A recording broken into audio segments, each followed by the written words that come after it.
Damage from this earthquake, although perhaps many minor incidents, is going to be extensive. It just felt like something hit the side of the house, and then it just started rolling and got stronger and stronger, and the house started shaking back and forth. As you look out your window, it's probably pitch dark right now. Oops, hang on one second. This is a very sharp aftershock that just hit us right now. Our whole house, which is a two-story house in Calabasas, really shook. Stuff came off the walls. It was impossible to even try to stand up and walk around. That pile right there, the first pile you come to is where they're at. Right here? That pile. Where's that light? Give me that light. There seems to be a lot of reports of damage and rock slides on the 14 freeway from the Antelope Valley down to the San Fernando Valley. And according to some of the mobile people, they seem to say that the 14 freeway is closed at San Fernando Road.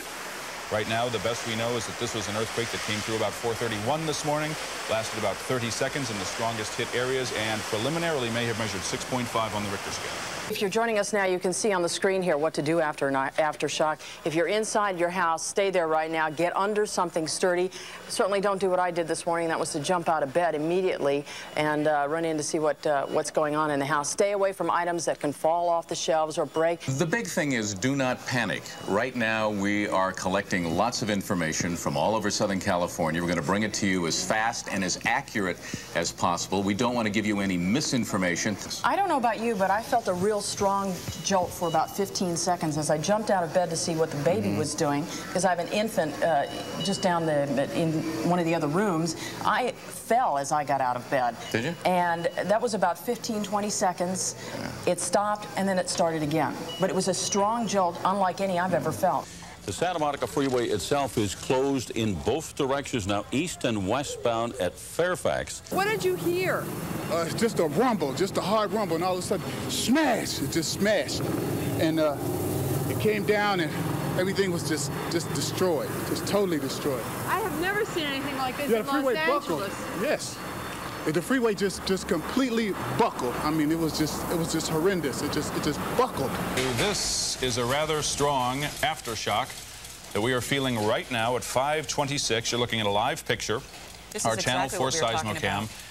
And my goodness, that one certainly came through strongly. Let's go live right now to Conan Nolan, who's at Caltech, and he can give us a lot more information on this earthquake. Good morning, Conan. What do they have so far? This is a magnitude 6.6 earthquake. It was centered in the northern San Fernando Valley area. They're still trying to ascertain the exact epicenter. They've been in contact with the National Earthquake Center in Golden, Colorado, and the 6.6 number is what both agencies have agreed on. This is the very beginning of the earthquake, and as it progressed, and you could probably get the same reading from the Channel 4 News seismograph, this is essentially the end of the main shock and then the beginning of some of the major aftershocks. The preliminary magnitude 6.6 for a quake at 4:31 this morning in San Fernando Valley.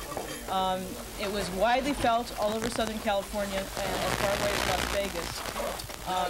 We believe it was on a shallow thrust fault under the San Fernando Valley. At this point, we don't know whether it's one of the main named faults or whether it's something new. A lot of faults in California go straight down into the crust. But this one goes at, the San Fernando fault went down at an angle of about 45 degrees, and this one appears to be more shallow than that. So the fault actually has an angle to it, and San Fernando Valley would be up here, and the fault is like this. So most of San Fernando Valley is going to be exposed to activity very close to the fault. Okay, and a thrust fault means that this side is sliding up over the part below it. We are now starting to get a lot of damage reports in. Okay, we have a live picture of a fire going right now. Can we cut it down or something? We need get all those brooms we have.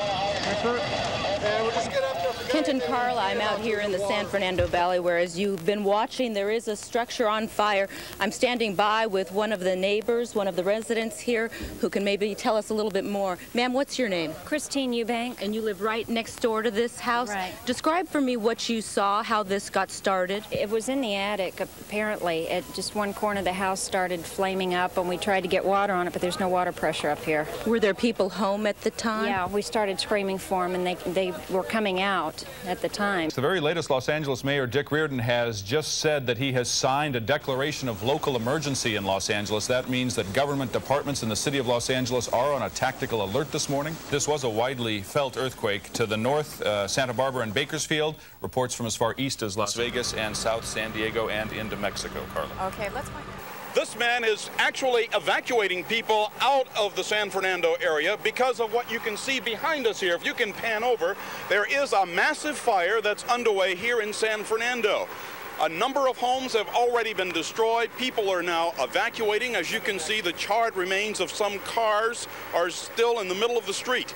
We are told that there is a major oil line, an oil line that runs beneath this particular neighborhood. Apparently the earthquake ruptured that line and set off a major fire, and that's going to be a big problem trying to get that fire extinguished, an oil fire.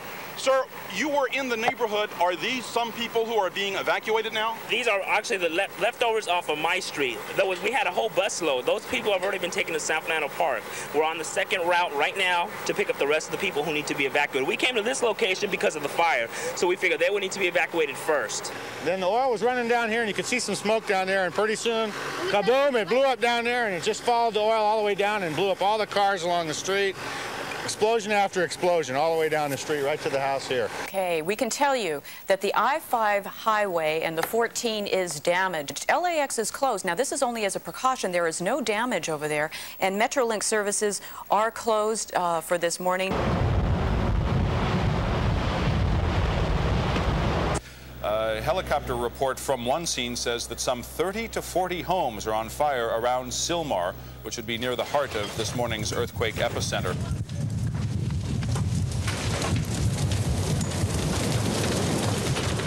We didn't bother to try to get stuff out. We lost everything. Northridge, as the epicenter, is new information to us. We have suspected the northern section of the San Fernando Valley. That's what Caltech's been saying. But pinning things down to Northridge tells us quite a lot. If you are not familiar with the area, it's the northern edge of the San Fernando Valley. It's a heavily populated bedroom community to Los Angeles. And the mayor of Los Angeles is reporting one fatality from this morning's earthquake. Apparently, our Mayor Reardon told CNN that the fatality took place on a freeway. He gave no additional details, but said there's been serious structural damage on 3 freeways. So this is the first unofficial report of any fatality due to this earthquake that hit at 4:31 this morning. And so that is unfortunate, because now this earthquake this morning in Southern California has become deadly.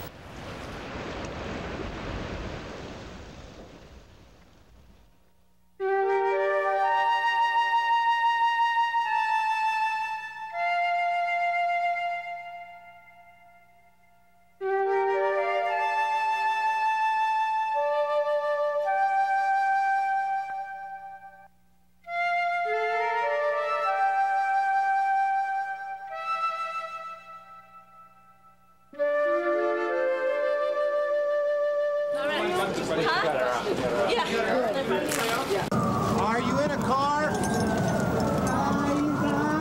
sounds like he's right here. He sounds like he's right here. Sounds like he's right in the Where were you when it crashed, when that happened? We were sleeping in the bedroom upstairs. All the way upstairs. Then we had some guests downstairs, and we woke up and we were under this rubble. Are they out?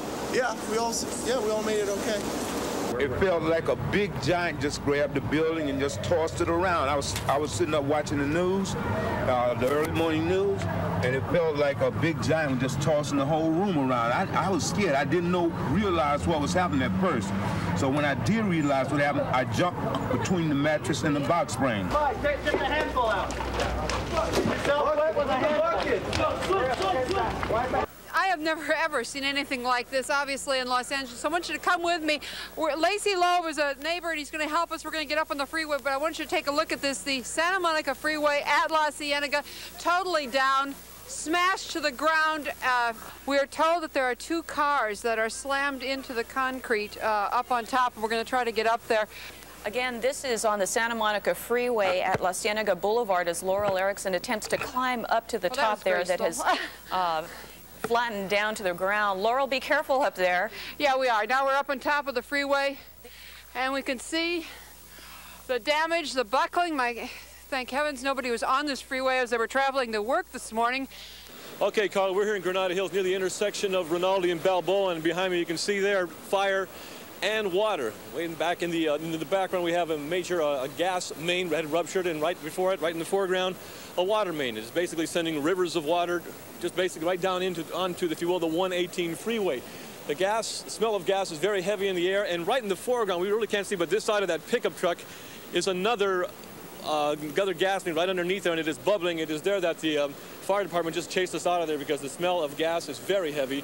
Right now, traffic is, I'm not sure if we can take had we dare, let's take a turn around here, David, and take a look at all the traffic over here on Rinaldi as it heads out towards the 118. It is basically tying up traffic here, flooding everywhere, especially on the east and westbound Rinaldi direction, going towards, say, the 405 freeway. Traffic basically is moving at a snail's pace, and they're clearing out the area right now. A lot of people are just basically walking around aghast. They just can't believe what kind of a sight this is, both fire and water, and the contrast. It is absolutely powerful, and the smell of gas is very heavy in the air. They're probably going to be sending us out of the area in a matter of minutes because, whoops, hang on one second, there's one major aftershock. Okay, Dave, let's back up. We're underneath this power line. It's not a good place to be right now. The biggest problem right now seems to be a mobile home park out in Sylmar at the 210 freeway and the San Fernando road. About 20 mobile homes are fully engulfed in flames. And the problem is we continue to have these aftershocks. We understand that this particular fire was caused by gas leaks and explosions. Once again, that is a mobile home park, 210 freeway and San Fernando Valley road up in the Sylmar area.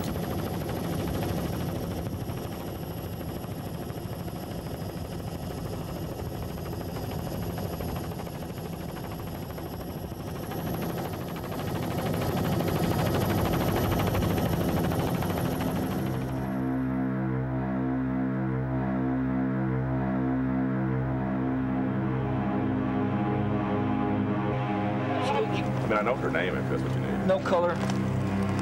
This one would make it the third. I don't know. I don't know how many.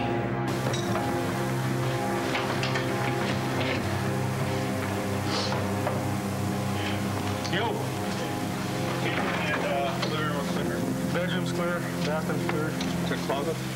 Yes, they're clear. The scene is northbound 5 and the southbound 14.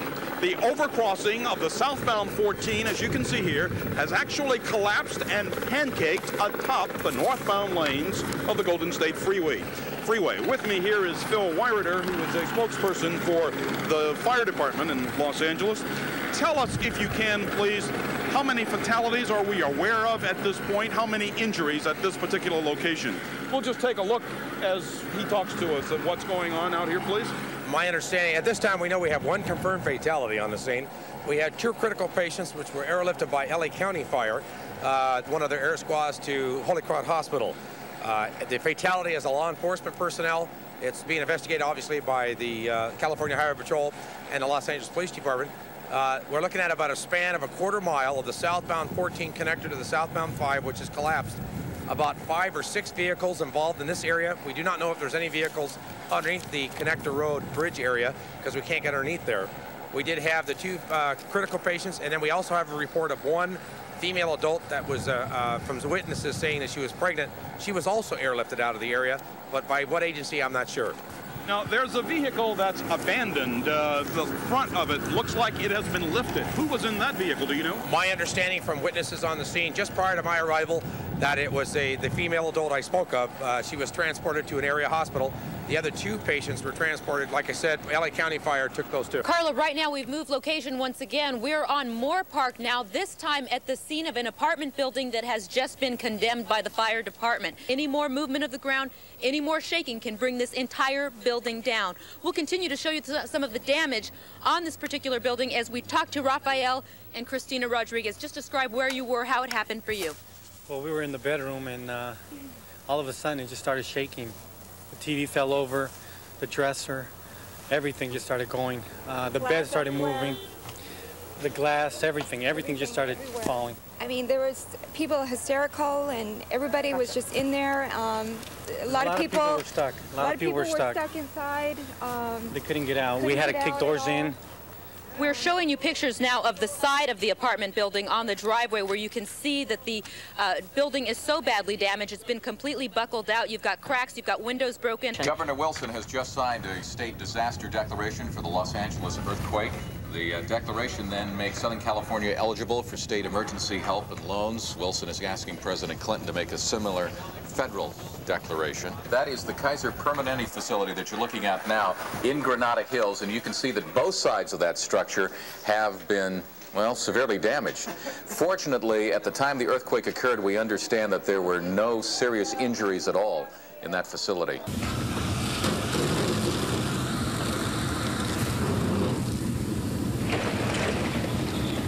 In Sylmar, just off Bradley, at the Tahitian Trailer Park, where some 44 mobile homes were lost in just this portion of the park alone. Another 20 just north of here, according to the battalion chief to whom I spoke just moments ago. The residents have been coming in and out to survey the damage, but they were evacuated safely.